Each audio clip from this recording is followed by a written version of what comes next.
Hi, I'm Melanie, and one of the questions we often get at Probiotic Jar is how do I fill my jar? Before answering that question, we have to ask ourselves whether we're working with a ferment that is going to expand or not. Most ferments don't expand. Things like carrot sticks, garlic, broccoli, asparagus, anything that can float freely in the brine is typically not going to expand. So what you'll do is you have your clean jar ready to go.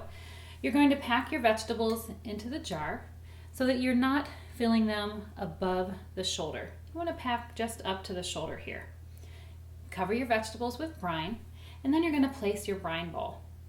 You want to make sure that your brine bowl can float freely and that the top of the brine bowl is not coming above this bottom bale wire here.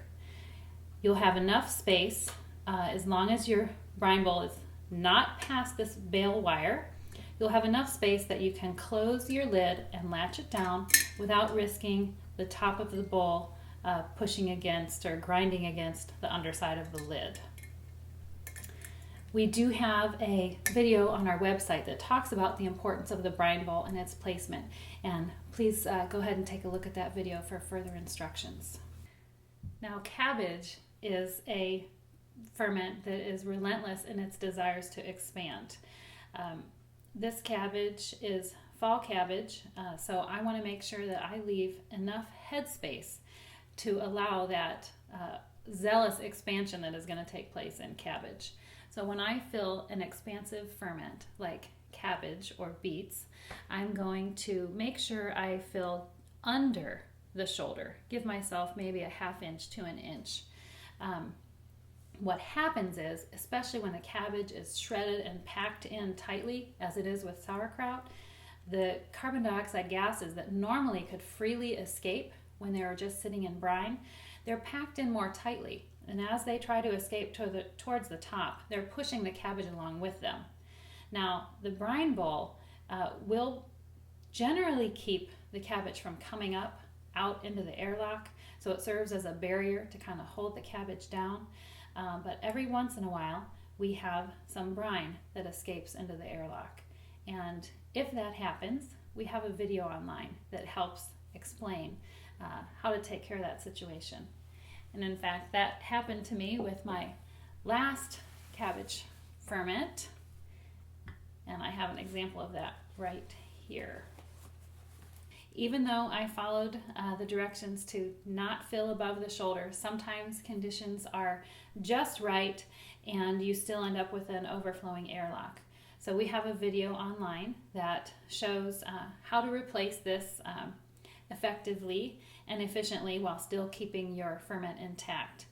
The other question is sometimes whether or not I should open my jar. In the first 72 hours, it's critical to leave that anaerobic seal intact. In those first 72 hours, the first 3 days, the molds and yeasts are dying off, the lactic acid bacteria are beginning to do their work, and it's critical to not open that jar. We do have a video online that answers that question. The video is actually called "To Open or Not to Open," that is the question, and please take a look at that before making the decision whether or not to open your jar.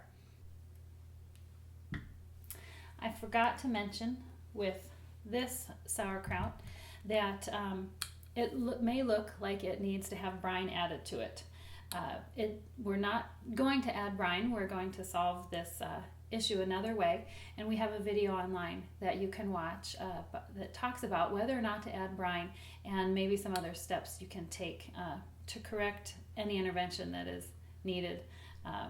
So please take a look at that before you make the decision about whether or not to add brine. Cabbage is notorious for needing intervention, but it is a nutrition powerhouse, and so it's definitely worth the efforts that it takes to get a good fermented cabbage. So I hope this video helps you understand more about filling your jar, about expansive ferment versus a non-expansive ferment, and I wish you many successes in your fermenting endeavors.